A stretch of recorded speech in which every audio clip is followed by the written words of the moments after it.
ভারতের communist party মার্ক্সবাদী Kulti ১ নম্বর area কমিটির তরফে কুলটি থানার নিয়ামতপুর পুলিশ ফাঁড়িতে বিশেষ ৩টি দাবিতে দেওয়া হল গণডেপুটেশন, যেখানে উপস্থিত ছিলেন প্রাক্তন সাংসদ বংশগোপাল চৌধুরী ও বামফ্রন্ট নেত্রী মীনাক্ষী মুখার্জি সহ কুলটি ১ এরিয়া কমিটির সদস্যবৃন্দ। যে ৩টি দাবি রয়েছে সেটি হল এলাকায় বিরানি, ড্রাগস এবং মাদকদ্রব্য রমরমা কারবার, মিউনিসিপ্যালিটি রোড থেকে যে রাস্তা সীতারামপুর স্টেশন রোডে কানেক্ট হচ্ছে সেই রাস্তায় রাতের অন্ধকারে অথবা একদম ভোরের দিকে যাতায়াত করা মহিলাদের সাথে ইভটিজিং এবং শ্লীলতাহানির মতো ঘটনা ঘটছে। মৌখিকভাবে পুলিশকে জানানো হয়েছে, কিন্তু কোনো ব্যবস্থা গ্রহণ করা হয়নি। ওই রাস্তা দিয়ে ছাত্রী বা মহিলারা যারা যাতায়াত করেন তারা সমস্ত ভাবে সন্ত্রস্ত রয়েছেন। রেড লাইট এরিয়ার সাথে যুক্ত দালাল চক্রদের দাপাদাপি সিভিল এরিয়ার চরম অস্বস্তিকর জায়গায় পৌঁছেছে। রাতের অন্ধকারে সীতারামপুর রেল স্টেশন থেকে শুরু করে সীতারামপুর বাসস্ট্যান্ড পর্যন্ত গোটা এলাকাটা অলিখিতভাবে তাদের দখলে যাচ্ছে। সাধারণ যাত্রী ও বসবাসকারী লোকেদের খুব অসুবিধার মধ্যে পড়তে হচ্ছে।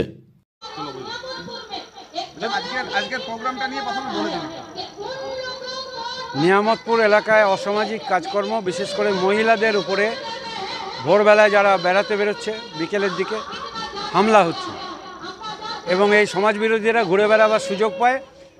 যেহেতু পুলিশের একটা পেট্রোলিংয়ের সিস্টেম আছে, পুলিশ এখন পেট্রোলিং করে না, পুলিশ সন্ধ্যের পরে গিয়ে বিভিন্ন জায়গায় ছাপ্পা মারে।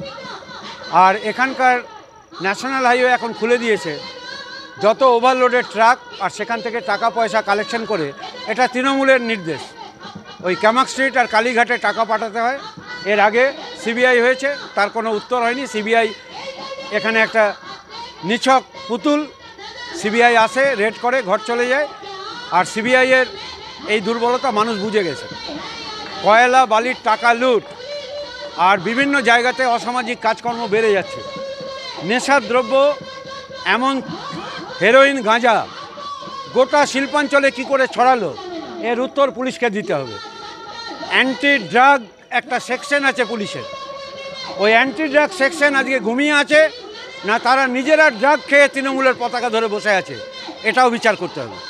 আরজি করের মহিলা যেমন বিচার পায়নি, কোনো অসামাজিক কাজ কোনো থানা এলাকায় বিচার পাবে না যতক্ষণ পুলিশ এই রকমের 2 নম্বরই কাজের সঙ্গে যুক্ত থাকে।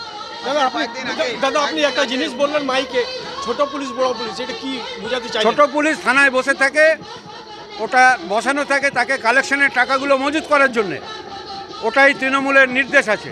আর ওই যে কালীঘাটে টাকা গেছে, সিবিআইতে যে টাকা সিঙ্গাপুরে গেছে, যে কাগজটা অমিত শাহ বার করছে না, ওই টাকাটা কালেকশন করার জন্য কিছু আংটিওয়ালা পুলিশ রাস্তায় ভালা পড়ে মস্তানি করে ঘুরে বেড়ায়। কয়েকদিন আগে একটা গণধর্ষণের অভিযোগ উঠেছে আসানসোলে, দুর্গাপুরের মেয়ে, তাকে ঘিরে বিজেপি রাস্তায় নেমেছিল। আজকে 4 জনকে আত্মসমর্পণ করছে কোর্টে। আত্মসমর্পণ নাটক, আমি পরিষ্কার করে বলছি, এইসব নাটক চলছে। ধর্ষণের ঘটনাকে চাপা দেওয়ার জন্যে কোনো তদন্ত হচ্ছে না, আর আইনে গিয়ে কোনো শাস্তি কোর্টে এই সরকার নেওয়ার জন্যে তার যে গভর্নমেন্ট লিডার আছে তারা সরকার সেইভাবে সেই কেস ফাইল করছে। আরেকটা বিষয়, জল জীবন মিশনের কাজ হচ্ছে, কিন্তু আজকে পিএইচই ঠিকাদাররা সাংবাদিকদের জানিয়েছে তারা টাকা পাচ্ছে না, প্রায় 500 কোটি টাকা হচ্ছে, এবং ইঞ্জিনিয়ার যারা পিএইচই ইঞ্জিনিয়ার তারাও কিন্তু এটা স্বীকার করছে। অন্যদিকে ঠিকাদারদের যারা শ্রমিক তারা 4 মাস ধরে বেতন পাচ্ছে না, তারা বিক্ষোভ দেখাচ্ছে। ঠিকাদার শ্রমিক মারা যাচ্ছে, 3 জন শ্রমিক মারা গেছে।